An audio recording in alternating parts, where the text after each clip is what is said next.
Madame, Monsieur, chers téléspectateurs et soutiens de TV Liberté, l'heure est venue pour moi de vous présenter, au nom du président de TVL, Philippe Millot, et de toute l'équipe de TV Liberté, mes meilleurs vœux pour cette nouvelle année. Nous le savons, elle sera sans nul doute éprouvante, difficile, mais son lot de combat sera autant d'occasions pour nous tous de nous révéler, de tenir et d'affronter les forces qui se dressent face à nous. Je suis convaincue que la brutalité du pouvoir en place est avant tout le signal de son crépuscule en cours. Les temps qui viennent seront déterminants et les obstacles que chacun d'entre nous, à son niveau dans sa vie quotidienne, rencontrera seront ardus, difficiles, décourageants même parfois. Mais la réussite de TV Liberté démontre que vous n'êtes pas seul, qu'un élan et une communauté existent. Malgré les obstacles et les attaques que nous avons subies, les téléspectateurs et les donateurs prouvent que nous sommes nombreux à vouloir une nouvelle ère respirable, un temps où notre indépendance, notre singularité et notre civilisation pourront à nouveau battre librement. À cœur vaillant, rien d'impossible. Ensemble, nous devons continuer à ne rien céder aux mensonges, aux approximations, à la réécriture historique. Poursuivons notre chemin de droiture, de détermination, d'intégrité, sans jamais céder à la facilité. L'avenir nous oblige, vous et moi. Alors restez aux côtés de TV Liberté et marchons ensemble vers demain. Bonne année.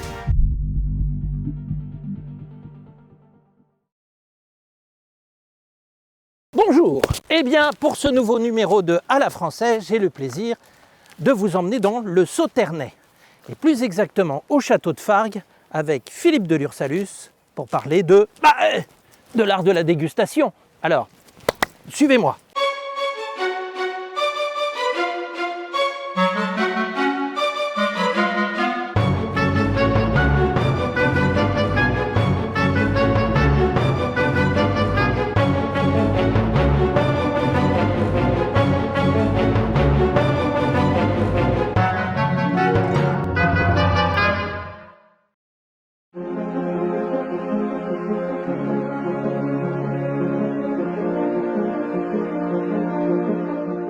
Bonjour mon cher Philippe. Bonjour mon cher Laurent.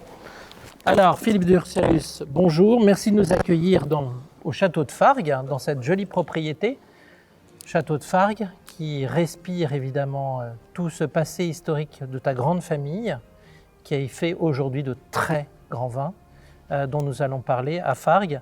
Mais ce que je voudrais d'abord, c'est que tu nous présentes un peu cette jolie propriété et sa belle histoire, qui est l'histoire de ta famille avant tout. Qui est l'histoire, oui, qui s'entremêle avec l'histoire de la famille. C'est une propriété qui préexiste à la famille, puisque la construction date de 1306. Et ta famille en France est arrivée en... Et ma famille est arrivée, alors l'arrivée en France, on ne sait pas très bien, on a des premières traces des Lurs à la fin du Xe siècle. Et on sait qu'ils étaient établis déjà dans la région avant le mariage avec une Isabeau de Montferrand en 1472, date à laquelle exactement les Lurs sont arrivés ici. Donc les Lurs se sont installés ici, ils sont devenus Lursalus par un mariage avec une Italienne quelques siècles plus tard en 1687. C'est une famille qui a eu des biens assez considérables dans le Sauternais, jusqu'à 700 hectares plantés en vignes dans le Sauternais. Voilà ce qui a donné à la famille en fait, à un moment où on a inventé le Sauterne, dans le sens inventé, où on a trouvé cette nouvelle méthode pour produire du vin blanc liquoreux et non pas du vin blanc sec, eh bien, la famille a été très importante parce que c'était très important d'avoir un propriétaire qui a pris ce pari avec autant de possibilités de produire ce nouveau vin, si j'ose dire. Donc ça veut dire que depuis que les Lursalus sont ici, enfin les Lurs sont ici, il y a toujours eu de la culture. On peut imaginer que depuis le passage des Romains et depuis le catholicisme en France, oui, dans le Bordelais, oui, il nous fallait du vin. Absolument. En 1687, il y a eu un grand incendie qui a entièrement ravagé la forteresse, qui a pris là, tu vois, tu as les pierres que tu vois là sont rougies, elles ont été rougies par les flammes, elles ont été cuites par la chaleur de l'incendie. Et ça a quelque chose de fascinant, je trouve, de voir encore aujourd'hui les traces des flammes. Ça veut dire que la propriété, depuis le XVIIe, est restée comme ça. Et c'est vous qui l'avez restaurée? Exactement. Seulement depuis quelques années, mais c'est extraordinaire. C'est un pari qui a pris mon père. Mais un pari de fou. Un pari de fou ou de visionnaire. Je sais mal faire la différence. Alors, Napoléon III disait que la différence entre un fou et un génie, elle est toute simple. Un génie, c'est un fou qui a réussi. Voilà. Exactement. Alors, c'est amusant, c'est que vous avez pris soin de la maison comme vous prenez soin des vignes. C'est magnifique, c'est joli comme tout à voir. L'entretien est splendide. Comment est-ce que vous arrivez à gérer tout ça? C'est un état d'esprit général. Ouais. Je ne peux pas te donner un détail, je peux te donner des illustrations, mais en fait, le pari à Fargues, c'est de faire le meilleur vin possible et de ne faire qu'un seul vin. Ne faire qu'un seul vin, ça veut dire ne pas avoir de second vin et ne pas avoir de blanc sec, donc ne se concentrer que sur l'excellence. C'est ça que j'appelle un état d'esprit. Une fois que cette décision est prise, qu'elle est partagée avec les salariés, c'est assez facile. On se pose moins de questions, ou du moins, quand on se pose une question, on trouve plus vite la réponse. On cherche l'excellence absolue et on ne cherche pas à faire une parcelle comme ci, une parcelle comme ça, un second vin, etc. De toute façon, mon grand-père disait toujours que quand on voit l'état des vignes, on peut deviner l'état du vin. Depuis quand est-ce que ta famille a créé ce vin liquoreux de Sauternes? On date l'apparition à la fin du XVIIe, début du XVIIIe. En fait, c'est arrivé avec le développement des voies de communication vers le nord de l'Europe, le développement de l'export des vins. Les nouveaux marchés du nord de l'Europe ont marqué une préférence pour les vins un petit peu plus liquoreux. Et donc au lieu de dire j'achète ou je n'achète pas, ils ont commencé à dire j'achète les barriques des vins les plus sucrés. Et donc il a fallu des propriétaires un petit peu aventureux, se demandant pourquoi le vin est-il plus sucré? Parce qu'il vient de cette parcelle qui a été vendangée tard. Et alors, eh bien, cette parcelle, quand elle a été vendangée, était infestée par le champignon, qui est un ennemi dans tous les vignobles. Et ils ont découvert qu'ici, ils arrivaient à faire durer cette attaque de champignons sur le raisin et que ça sublimait le raisin au lieu de le détruire, ce que ça fait dans d'autres régions. Alors Philippe, il faut que tu nous expliques pourquoi est-ce qu'il y a, mis à part le côté esthétique, des rosiers devant chaque pied de vigne. Pour le respect forcené de la tradition. C'était intéressant d'avoir des rosiers parce que les rosiers sont plus sensibles que la vigne à certaines maladies. Et que donc, en jugeant de l'état des rosiers, on pouvait préjuger de l'état des vignes. Donc on sait quand traiter la vigne quand le rosier est malade.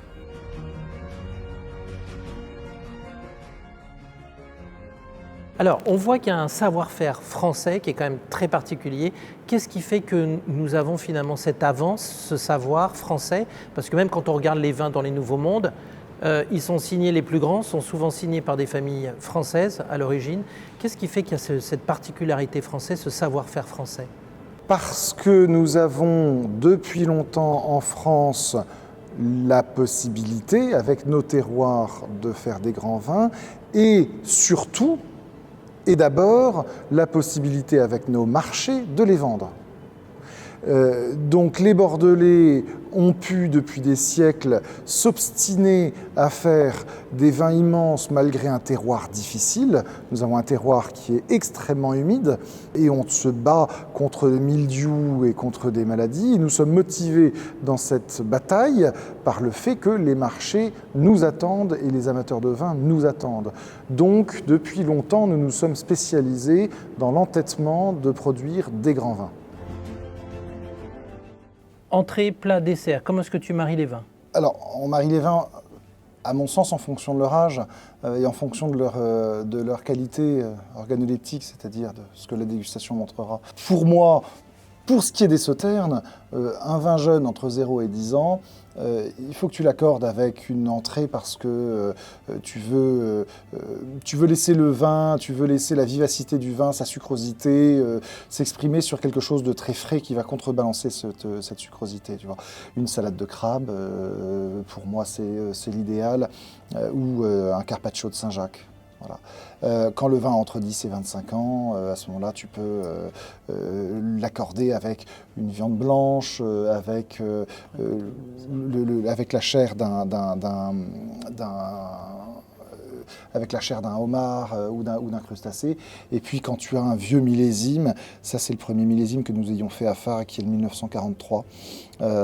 Alors là, c'est très dur parce que le vin prend une telle importance, à mon sens, qu'il faut un plat d'une discrétion absolue, un plat qui arrive à s'effacer devant le vin, parce que le vin est roi à ce moment-là.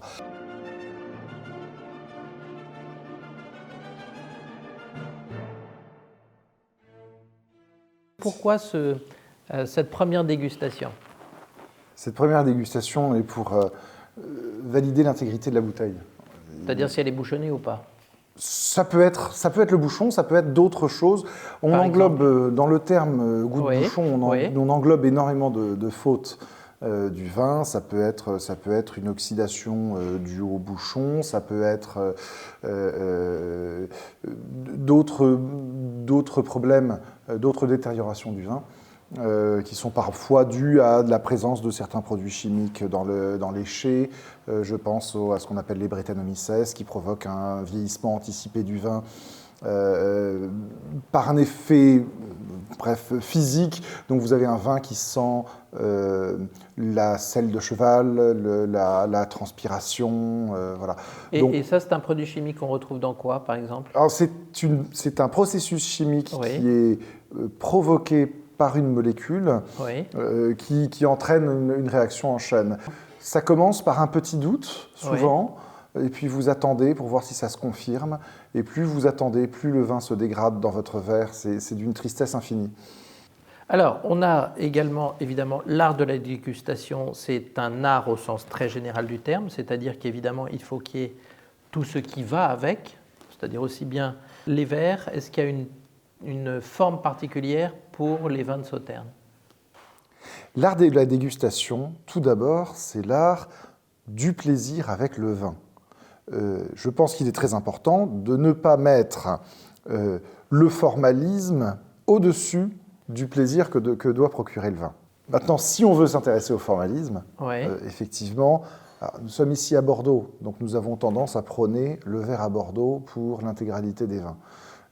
Y compris d'ailleurs pour les vins de Champagne, qui, à notre sens bordelais, révèlent beaucoup mieux leurs arômes dans un verre à Bordeaux que dans une flûte ou une coupe.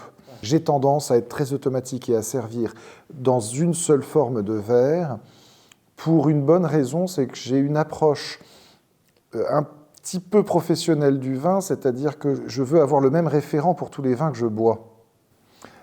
Comme le verre a une grande influence sur le vin, absolument. Il est vrai qu'un Bourgogne, on prend un verre qui est très évasé, qui va permettre d'aérer le vin et qui va permettre de révéler tous les arômes extrêmement généreux, extrêmement fruités d'un vin de Bourgogne. Bon, chez moi, j'ai tendance à être fidèle au verre à Bordeaux parce que c'est mon référent de dégustation et j'ai trop peur de l'influence du verre sur mon propre goût. Ça, c'est très intéressant. Et dans le souper, l'un boit son cognac cul sec et l'autre dit « non, c'est pas comme ça qu'on boit le cognac ». On le rêve, on le pose et on en parle. Et il ne le boit pas. La dégustation du vin, c'est en 3 étapes. La première, c'est la vue. La deuxième, le nez. La troisième, le goût. La vue, pour voir la couleur du vin. Le cercle. Alors, j'aurais dit la couleur générale, oui, parce que ça peut être beau, tout bêtement. Bien sûr.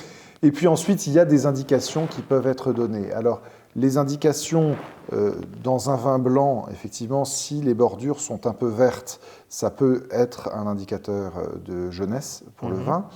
Dans un vin rouge, si les bordures sont un petit peu violacées, c'est un indicateur de jeunesse. Si les bordures sont un peu tuilées, c'est un indicateur d'âge. Donc, ça permet de préparer la dégustation. Ensuite, le nez se fait en 2 étapes. Il y a le premier nez qui vous donne une vue générale et suivie par une deuxième idée qui est après l'aération. Alors l'aération, ça consiste à faire tourner son vin dans le verre avant de le sentir. Alors ça peut se faire en l'air quand on a fait 2-3 effets, et c'est, sinon sur la table, on fait tourner son verre, et le but, c'est que le vin tourne dans le verre. Il faut éviter de faire des vagues. Mon grand-père était furieux parce que je ne savais pas faire tourner le vin. Il me disait « tu fais des vagues, arrête !» Ce qu'il faut, c'est faire tourner le vin. Ça, c'est un effet très bêtement chimique, c'est-à-dire que ce que le nez sent, ce sont des molécules.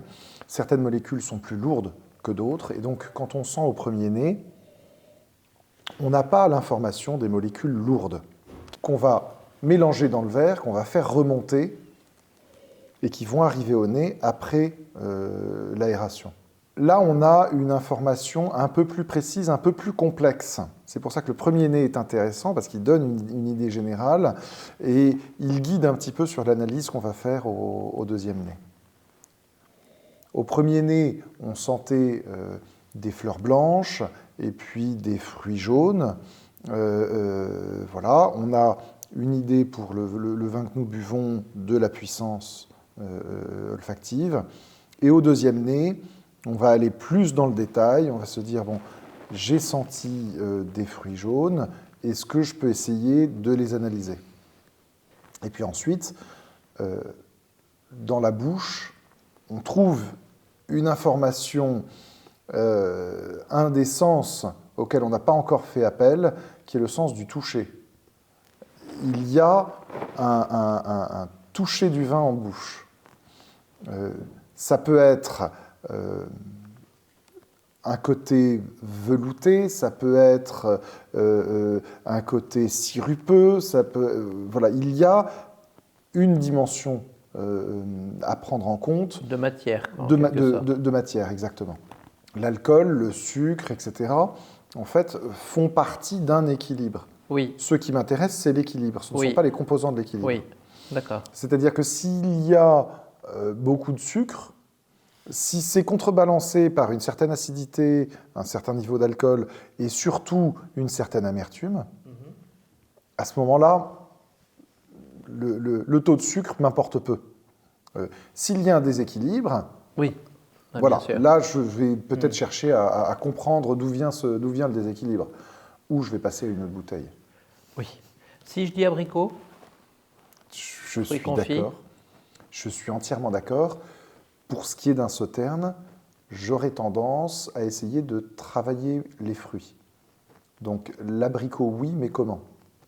Et là, si vous voulez gagner en précision, vous pouvez soit transformer votre abricot en disant c'est un abricot surmûri, ou alors vous pouvez le confire, ce qui va vous faire perdre un petit peu d'acidité. Vous pouvez faire de la pâte de fruits, ce qui va vous faire gagner en amertume. Vous pouvez en faire une tarte à l'abricot, ce qui va vous faire perdre en amertume, mais gagner énormément d'acidité. Voilà. Nous avons dans le Sauternet plein de référents qui permettent de transformer les fruits. C'est génial. Parce que ces vins sont faits à partir de raisins, mais de raisins qui ont été transformés, qui ont été digérés, si j'ose dire, par un champignon qui opère ces transformations gustatives. Il y a dans ce vin, en l'occurrence, un fruit qui est extrêmement rare et qui, pour nous, correspond au Saint Graal, c'est la mandarine, qu'on a un petit peu en fin de bouche. La mandarine, c'est le plus beau des agrumes, c'est infiniment élégant, c'est extrêmement complexe. Il y a une dimension d'amertume qui est extrêmement importante dans la mandarine. On ne peut pas imaginer la mandarine sans prendre en compte son amertume. On n'a pas ça tous les ans. On utilise la mandarine dans nos descriptions avec parcimonie parce que c'est vraiment, pour nous, ça traduit un très grand millésime. Je pense que le premier paramètre, c'est notre objectivité. Un vin sera très difficilement mauvais en bonne compagnie. Parce qu'on n'a pas envie de s'attarder sur les fautes. Un vin sera très difficilement exceptionnel au cours d'un repas désagréable. Il y a des vins faits par des amis qui me sont très chers, qui sont bien meilleurs en tant qu'ami qu'en tant que vigneron. Bon, on boit ces vins-là en pensant à nos copains et en oubliant la qualité. J'essaie d'être un peu pragmatique, il y a une influence de la météo, de la température, de la pression atmosphérique, qui fait qu'on a plus ou moins d'informations qui arrivent au nez, etc. Ah, d'accord. Il y a certainement aussi une influence de la température en fonction de la température extérieure. On a naturellement tendance à servir les vins rouges un petit peu plus chauds quand il fait chaud que quand il fait froid, parce qu'on les sert à température ambiante. Et quand on les sert un petit peu à température de cave, parfois ça choque certaines personnes en été alors que ça ne les choque pas en hiver. Donc les températures ne sont pas les mêmes. Voilà, je pense qu'il y a beaucoup de paramètres à prendre en compte. Et je pense qu'il y a une certaine humilité à avoir, à se dire qu'on ne maîtrise pas tout. C'est ça qui est magnifique. Philippe, quelles sont les grandes tendances de demain, notamment pour le vin de Sauternes et celui du château de Fargues? Ça va être peut-être de sortir des sentiers battus ou de redécouvrir les sentiers battus dans une quête de sens. Les consommateurs s'intéressent de plus en plus à l'origine du vin, à la tête du bonhomme qui a fait le vin. À son histoire. À son histoire. Un grand vin doit avoir la gueule de son terroir et les tripes du bonhomme qui l'a fait. Il y a une quête d'authenticité et une quête de sens, pas seulement dans le vin, mais il y a une quête de sens dans le vin aussi. Et le vin, ça n'est pas qu'un produit qu'on peut analyser, c'est aussi une histoire qu'on peut raconter, c'est aussi l'histoire d'une région, c'est toute cette richesse dans le vin. Et je pense que le consommateur en est de plus en plus conscient, avec des grands sommeliers, des cavistes qui s'intéressent à toutes ces histoires et qui se font les relais de toutes ces histoires. Les Lursalus en ont plein d'histoires à raconter. Quelques-unes. Merci.